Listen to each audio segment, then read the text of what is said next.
सुरम्य शिखर की तलहटी में स्थित एक छोटे से गांव के पास घने जंगल के बीच एक साधु अपनी तपस्या में लीन था। साधु का नाम स्वामी शरणानंद था। उसने सांसारिक जीवन के मोह माया को त्याग कर अध्यात्म की राह चुनी थी। उसकी सादगी और ज्ञान के कारण गांव वाले उसे बहुत सम्मान देते थे। इसी गांव में एक विधवा महिला रहती थी जिसकी उम्र लगभग 25 वर्ष थी। उसका नाम निर्मला था। निर्मला सुंदर लेकिन साधारण जीवन जीने वाली महिला थी। पति के निधन के बाद उसने गांव के बच्चों को पढ़ाने और दूसरों की मदद करने में खुद को व्यस्त कर लिया था। हालांकि उसके मन के किसी कोने में अकेलेपन का दर्द छिपा हुआ था। एक दिन निर्मला को अपनी गाय के लिए जड़ी बूटी लाने जंगल जाना पड़ा। वह जंगल में गहरी जगह पर पहुंची जहां उसकी मुलाकात स्वामी शरणानंद से हुई। वह उनकी सादगी और आंखों में झलकती शांति से प्रभावित हुई। उसने उन्हें प्रणाम किया और उनसे मार्गदर्शन की याचना की। शरणानंद ने निर्मला को कुछ ध्यान विधियां सिखाई और कहा, अकेलापन केवल मन की एक अवस्था है। जब मन शांत होता है तो सारा ब्रह्मांड आपका साथी बन जाता है। समय बीतता गया। निर्मला अक्सर स्वामी जी से मार्गदर्शन लेने आने लगी। दोनों के बीच एक अद्भुत समझ बन गई। धीरे धीरे निर्मला का झुकाव स्वामी जी की ओर बढ़ने लगा। वह उनकी गहराई और करुणा में अपनी खुशी खोजने लगी। स्वामी शरणानंद, जो सांसारिक संबंधों से दूर रहने का प्रण ले चुके थे, ने भी निर्मला के स्नेह को महसूस किया। उनकी आंखों में एक अनकहा भाव उभरता था, लेकिन उनके भीतर एक बड़ा द्वंद्व चल रहा था। निर्मला की स्वामी शरणानंद के प्रति श्रद्धा अब धीरे धीरे एक गहरे भाव में बदल रही थी। वह उनकी हर बात को ध्यान से सुनती और उनका अनुसरण करती। स्वामी शरणानंद को भी निर्मला की सरलता और समर्पण ने कहीं ना कहीं प्रभावित किया था, लेकिन वह इस भाव को अपने भीतर दबाए हुए थे। एक दिन जब निर्मला जंगल में स्वामी जी से मिलने पहुंची तो उसने हिम्मत करके पूछा, स्वामी जी, क्या त्याग का अर्थ हमेशा अकेले रहना है? क्या प्रेम भी त्याग का एक रूप नहीं हो सकता? स्वामी शरणानंद कुछ क्षण चुप रहे। उनके भीतर यह सवाल गूंजने लगा। उन्होंने कहा, प्रेम और त्याग एक ही सिक्के के दो पहलू हैं। सच्चा प्रेम वही है जिसमें त्याग हो, लेकिन मेरे लिए इस जीवन का उद्देश्य भिन्न है। मैंने संसार की इच्छाओं को पीछे छोड़कर आत्मा की शांति का मार्ग चुना है। निर्मला ने हल्के से मुस्कुराते हुए कहा, शांति का मार्ग कभी कभी किसी के साथ चलने से भी मिल सकता है। अकेलेपन और तप में अंतर होता है। स्वामी जी, यह शब्द स्वामी शरणानंद के भीतर गहरे उतर गए। वह इस द्वंद्व में उलझ गए कि क्या उनका मार्ग सही था या निर्मला की बातें एक नई दिशा का संकेत दे रही थीं। कुछ दिनों बाद गांव में अचानक एक बड़ा संकट आ गया। एक बड़ी बाढ़ ने कई घरों को बहा दिया और लोग अपने जीवन को बचाने के लिए संघर्ष कर रहे थे। निर्मला ने दिन रात लोगों की मदद की। उसने अपनी हर चीज दान कर दी और दूसरों के दुख को कम करने में पूरी तरह जुट गई। स्वामी शरणानंद यह सब देख रहे थे। उन्होंने पहली बार महसूस किया कि निर्मला का प्रेम न केवल उनके लिए था, बल्कि पूरे संसार के लिए था। वह खुद से पूछने लगे, क्या प्रेम वास्तव में त्याग से अधिक महान है? क्या मैंने प्रेम को समझने में चूक की है? बाढ़ का प्रकोप बढ़ता जा रहा था। गांव में भोजन, पानी और दवाओं की भारी कमी हो गई थी। निर्मला ने अपनी पूरी शक्ति और समर्पण के साथ लोगों की सहायता की।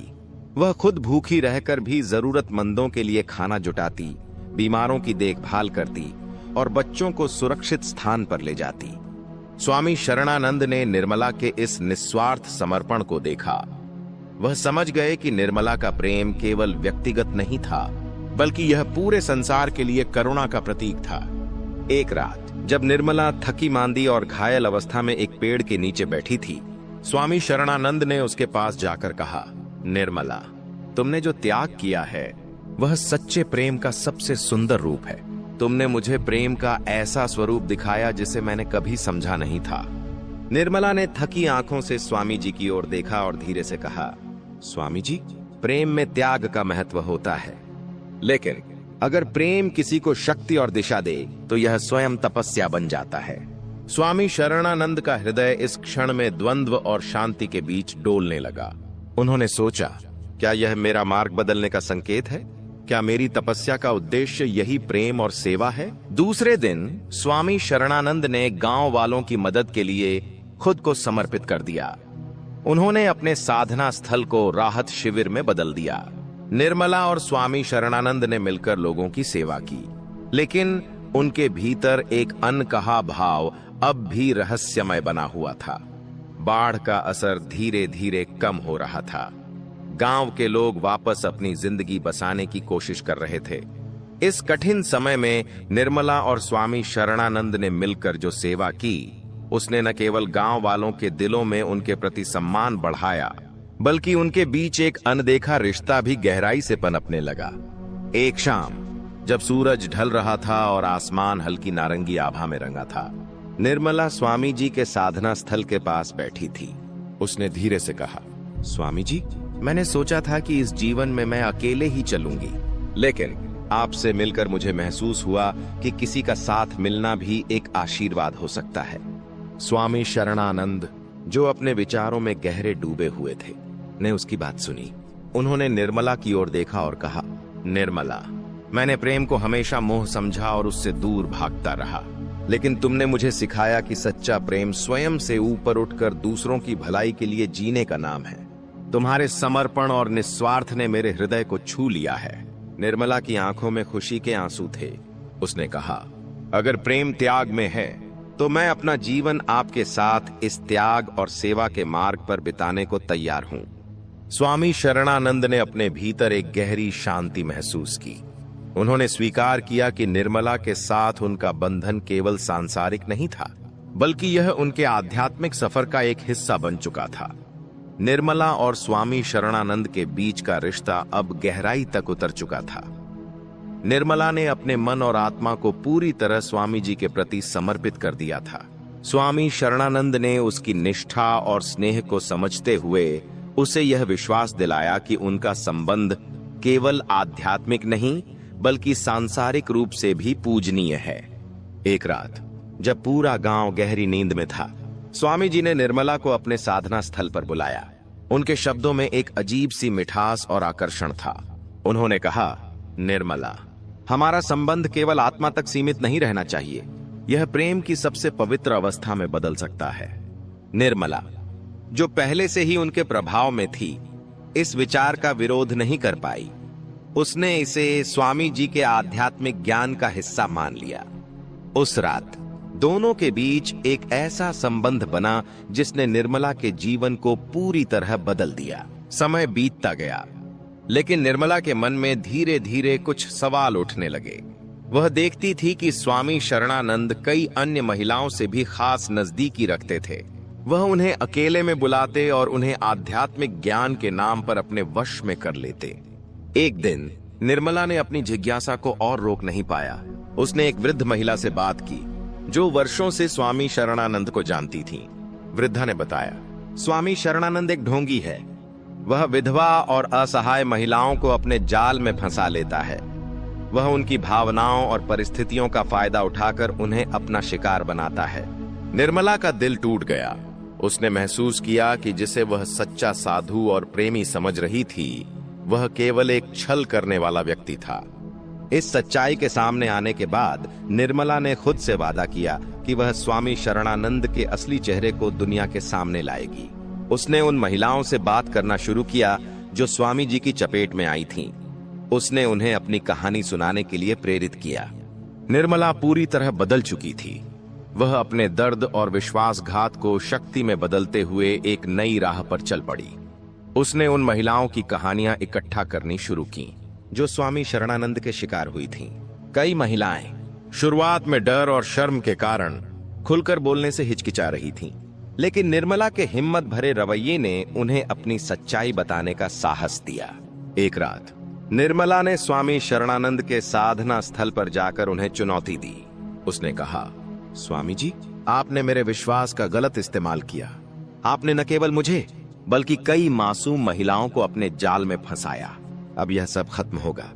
स्वामी शरणानंद थोड़ी देर तक चुप रहे, फिर अपने पुराने अंदाज में मुस्कुराकर बोले, निर्मला, तुम भी उन्हीं महिलाओं में से एक हो जिन्होंने अपनी इच्छाओं को मेरी ओर थोप दिया। मैं केवल एक साधु हूं जो सबकी मदद करने की कोशिश करता हूं। लेकिन इस बार निर्मला उनके जाल में नहीं फंसी। उसने दृढ़ता से कहा, यह आपकी आखिरी चाल है स्वामी जी। मैं अब आपकी सच्चाई को हर किसी के सामने उजागर करूंगी। निर्मला ने गांव के मुखिया और कुछ भरोसेमंद लोगों के सामने सारी सच्चाई रखी। उसने उन महिलाओं को भी लाने की कोशिश की जो स्वामी जी की चालबाजी का शिकार हुई थीं। धीरे धीरे पूरा गांव उनकी सच्चाई जानने लगा, लेकिन स्वामी शरणानंद इतनी आसानी से हार मानने वाले नहीं थे। उन्होंने अपने प्रभाव और चालाकी का इस्तेमाल करते हुए यह साबित करने की कोशिश की कि निर्मला झूठ बोल रही है। गांव के कुछ लोग अब भी उनकी तरफ थे, जबकि कुछ निर्मला का समर्थन कर रहे थे। अब यह लड़ाई केवल निर्मला और स्वामी शरणानंद के बीच की नहीं थी, यह न्याय और अधर्म के बीच का संघर्ष बन चुकी थी। निर्मला ने निर्णय लिया कि वह इस लड़ाई को अंत तक लड़ेगी, चाहे कुछ भी हो। स्वामी शरणानंद, जो पहले केवल निर्मला और कुछ अन्य महिलाओं को अपने प्रभाव में लाकर अपने स्वार्थ की पूर्ति करते थे, अब अपनी योजनाओं को और भी चालाकी से बढ़ा रहा था। उसने धीरे धीरे गांव की सभी महिलाओं को अपने जाल में फंसाना शुरू किया। हर महिला की स्थिति और भावना को समझकर स्वामी जी ने उन्हें अपनी आध्यात्मिक शिक्षा और आध्यात्मिक समृद्धि का झांसा देना शुरू किया। कुछ महिलाएं जो अकेली थीं या जिन्होंने दुख झेले थे, स्वामी शरणानंद की बातों में आकर उसके करीब आईं। वह उन्हें अपने ज्ञान से जोड़ने के लिए एक तरह से आध्यात्मिक वचन देता और फिर धीरे धीरे उनके आत्मविश्वास को तोड़ता। स्वामी शरणानंद का तरीका बहुत निपुण था। वह कभी भी अपने इरादों को स्पष्ट रूप से नहीं दिखाता था। वह गांव की महिलाओं को यह विश्वास दिलाता था कि वह उन्हें आध्यात्मिकता के उच्चतम स्तर पर ले जा सकता है। अब अधिकांश महिलाएं उसकी शरण में आ चुकी थीं। वह उन्हें अपनी इच्छाओं का पालन कराने और अपनी परतों में फंसाने के लिए लगातार नए तरीके अपनाता था। निर्मला, जो पहले स्वामी शरणानंद के खिलाफ खड़ी थी, अब खुद को अकेला महसूस कर रही थी। उसने देखा कि गांव की अधिकांश महिलाएं स्वामी जी की बातों में आ चुकी थीं। वह जानती थीं कि उसे जल्द ही कुछ करना होगा, क्योंकि अगर स्वामी जी का जाल पूरी तरह फैल गया तो फिर न उसे और न ही किसी और को बचाना संभव होगा। एक दिन निर्मला ने एक योजना बनाई। उसने उन कुछ महिलाओं को इकट्ठा किया जो स्वामी शरणानंद के वास्तविक उद्देश्य को समझने लगी थीं। निर्मला ने उन्हें यह समझाया कि स्वामी जी का असली उद्देश्य केवल उन्हें अपने स्वार्थ के लिए फंसाना है। निर्मला ने महिलाओं को सचेत किया कि अगर वे एकजुट होकर स्वामी जी के खिलाफ खड़ी हों तो वे उसे उसके जाल से बाहर ला सकती हैं। लेकिन स्वामी शरणानंद का प्रभाव अब इतना गहरा हो चुका था कि कुछ महिलाएं निर्मला के खिलाफ हो गईं और उसे झूठा साबित करने की कोशिश करने लगीं। स्वामी जी ने निर्मला को पागल और भ्रमित करार दिया। उन्होंने अपने प्रभाव का पूरा इस्तेमाल करते हुए उन महिलाओं को भी अपने पक्ष में कर लिया। स्वामी शरणानंद की चालाकियां अब और भी गहरी हो गई थीं। वह धीरे धीरे हर एक महिला को अपने जाल में फंसाता और उनका विश्वास जीत लेता। हर महिला को वह अलग अलग तरीके से अपनी आकर्षक बातों और आध्यात्मिक ज्ञान के नाम पर अपने पास लाता। वह प्रत्येक महिला को यह एहसास दिलाता कि वह केवल उसका ध्यान रखने के लिए ऐसा कर रहा है और यह सब एक उच्च उद्देश्य के लिए है। स्वामी जी उन्हें विश्वास दिलाते कि यह शारीरिक संबंध केवल एक आध्यात्मिक प्रक्रिया का हिस्सा है और उनकी आत्मा की उन्नति के लिए यह आवश्यक है। हालांकि स्वामी शरणानंद का तरीका बहुत ही गुप्त था। महिलाओं को एक दूसरे से कभी इस बारे में बात करने की हिम्मत नहीं हुई। उनके मन में डर और शर्म बैठी हुई थी और वे यह समझने की कोशिश करती थीं कि क्या स्वामी जी का व्यवहार सही था या नहीं। वे यह भी सोचने लगीं कि कहीं उनका व्यक्तिगत अनुभव किसी और के अनुभव से अलग तो नहीं है। लेकिन कोई भी महिला अपनी कहानी को दूसरी से साझा नहीं करती थी। स्वामी शरणानंद ने इस मानसिकता का पूरा फायदा उठाया। उसने जानबूझकर महिलाओं को एक दूसरे से दूर रखने की कोशिश की ताकि वे कभी एक दूसरे को सच्चाई न बता सकें। वह हर महिला को विशेष महसूस कराता और यह विश्वास दिलाता कि वह केवल उसके लिए है। इस बीच निर्मला और कुछ महिलाएं जो अब तक स्वामी जी की सच्चाई को समझने लगी थीं, धीरे धीरे एक दूसरे से संपर्क करने लगीं। निर्मला ने उन्हें यह समझाना शुरू किया कि स्वामी शरणानंद ने सभी को भ्रमित कर रखा है और उसका असली उद्देश्य केवल अपनी शक्ति बढ़ाना है। लेकिन स्वामी शरणानंद, जो अपनी योजनाओं में बेहद निपुण था, जल्द ही यह समझ गया कि कुछ महिलाएं उसके खिलाफ साजिश कर रही हैं। उसने उन्हें डराने और धमकाने की कोशिश की ताकि वे निर्मला के साथ मिलकर उसकी सच्चाई को उजागर न कर सकें। अब निर्मला ने ठान लिया था कि वह स्वामी शरणानंद की सच्चाई को सबके सामने लाएगी। धीरे धीरे गांव की औरतें भी स्वामी जी की असलियत को समझने लगी थीं। एक दिन कुछ महिलाओं ने एक दूसरे से अपनी सच्चाई साझा की। वे जान गईं कि स्वामी जी ने सभी के साथ समान तरीके से व्यवहार किया है और उनके विश्वास का गलत इस्तेमाल किया है। इन महिलाओं ने धीरे धीरे मिलकर निर्मला की मदद से स्वामी शरणानंद के खिलाफ आवाज उठानी शुरू की। उन्होंने अपनी परेशानियों और डर को एक साथ साझा किया और यह महसूस किया कि उनके भीतर एक शक्ति है जो स्वामी जी के खिलाफ खड़ा होने में उनकी मदद कर सकती है। स्वामी शरणानंद, जो अब तक अपने प्रभाव और चालाकी से सभी को नियंत्रित कर चुका था, अब अचानक खुद को गिरता हुआ महसूस करने लगा। वह देख रहा था कि महिलाएं एक साथ आ रही हैं और उसकी असलियत का खुलासा करने के लिए तैयार हैं। यह सब उसे पूरी तरह से चौंका गया और वह घबरा गया। स्वामी शरणानंद ने अपनी चालाकियों को और बढ़ाने की कोशिश की, लेकिन अब महिलाएं उसे अच्छी तरह समझने लगी थीं। उन्होंने मिलकर गांव के प्रमुख और अन्य प्रभावशाली व्यक्तियों से संपर्क किया और स्वामी जी की सच्चाई का खुलासा किया। गांव में तहलका मच गया। स्वामी शरणानंद को अब जवाब देना पड़ा। गांव के लोग, जो पहले उसे एक आदर्श और सच्चे साधु के रूप में मानते थे, अब उसके खिलाफ खड़े हो गए थे। निर्मला ने इस लड़ाई में महिलाओं का मार्गदर्शन किया। सभी महिलाओं ने एकजुट होकर स्वामी जी के कृत्यों की सच्चाई को गांव के प्रमुखों और पंचायत के सामने रखा। स्वामी शरणानंद ने अपनी स्थिति को बचाने के लिए पुरानी चालाकियां अपनाने की कोशिश की। वह दावा करने लगा कि वह एक योगी है और उसका उद्देश्य केवल आध्यात्मिक उन्नति है। लेकिन अब उसकी बातें किसी पर भी प्रभाव नहीं डाल रही थीं। गांव के प्रमुख और अन्य लोग, जो पहले स्वामी शरणानंद की ओर झुके हुए थे, अब उसे दोषी मानने लगे। कई महिलाएं, जिन्होंने पहले उसकी बातों में आकर उसकी गलतियों को नजरअंदाज किया था, अब उसके खिलाफ खड़ी हो गईं। उन्होंने स्वीकार किया कि स्वामी शरणानंद ने उनके साथ गलत किया था। स्वामी शरणानंद का प्रभाव अब पूरी तरह टूट चुका था। उसकी सच्चाई सामने आने के बाद न केवल गांव के लोग, बल्कि दूर दराज के इलाकों से भी लोग उसकी असलियत को जानने के लिए आए। महिलाओं ने अपने अनुभवों और गवाहियों के आधार पर स्वामी शरणानंद के खिलाफ कानूनी कार्रवाई की मांग की। निर्मला और अन्य महिलाओं ने मिलकर यह सुनिश्चित किया कि भविष्य में कोई भी महिला इस तरह के शोषण का शिकार न हो। गांव में धीरे धीरे बदलाव आने लगा। महिलाओं को अब अपनी आवाज उठाने का साहस मिला और वे अपनी स्थिति को बेहतर बनाने के लिए एकजुट हो रही थीं। स्वामी शरणानंद की सत्ता अब पूरी तरह खत्म हो चुकी थी और गांव में शांति और न्याय का नया दौर शुरू हुआ। स्वामी शरणानंद, जो अब पूरी तरह बेनकाब हो चुका था, ने महसूस किया कि अब उसके पास कोई रास्ता नहीं बचा। गांव में उसकी सच्चाई सामने आ चुकी थी और उसकी हालत बेहद खराब हो गई थी। उसने खुद को घिरा हुआ महसूस किया और तय किया कि उसे यह जगह छोड़नी होगी। रात के अंधेरे में बिना किसी को बताए वह गांव से भाग खड़ा हुआ। स्वामी शरणानंद अब एक नए ठिकाने की तलाश में था। उसकी नजर एक बड़े और समृद्ध राज्य पर पड़ी।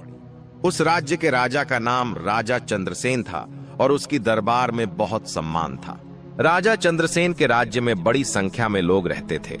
स्वामी शरणानंद ने सोचा कि यहाँ उसे फिर से अपनी पहचान बनाने का मौका मिल सकता है। राजा चंद्रसेन के राज्य में पहुंचने पर स्वामी शरणानंद ने अपनी पहचान बदल ली। उसने खुद को एक महान योगी के रूप में प्रस्तुत किया और दावा किया कि वह एक पवित्र संत है जो अपनी साधना के लिए आया है। उसकी चालाकी के कारण राजा चंद्रसेन और उसके दरबार के लोग उसे तुरंत सम्मान देने लगे। स्वामी शरणानंद ने राजा से मिलकर उसे अपने प्रभाव में लाने की योजना बनाई।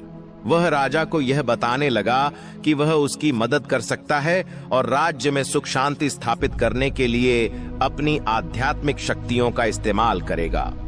राजा चंद्रसेन, जो एक अच्छे शासक थे लेकिन अपने राज्य की समस्याओं को लेकर थोड़े चिंतित थे, स्वामी शरणानंद की बातों में आ गए। स्वामी शरणानंद ने धीरे धीरे अपने प्रभाव को बढ़ाना शुरू किया और राजा की नजरों में खुद को एक गुरु के रूप में स्थापित करने लगा। लेकिन स्वामी शरणानंद की सच्चाई अब भी खत्म नहीं हुई थी। उसके बारे में लोग धीरे धीरे सुनने लगे थे।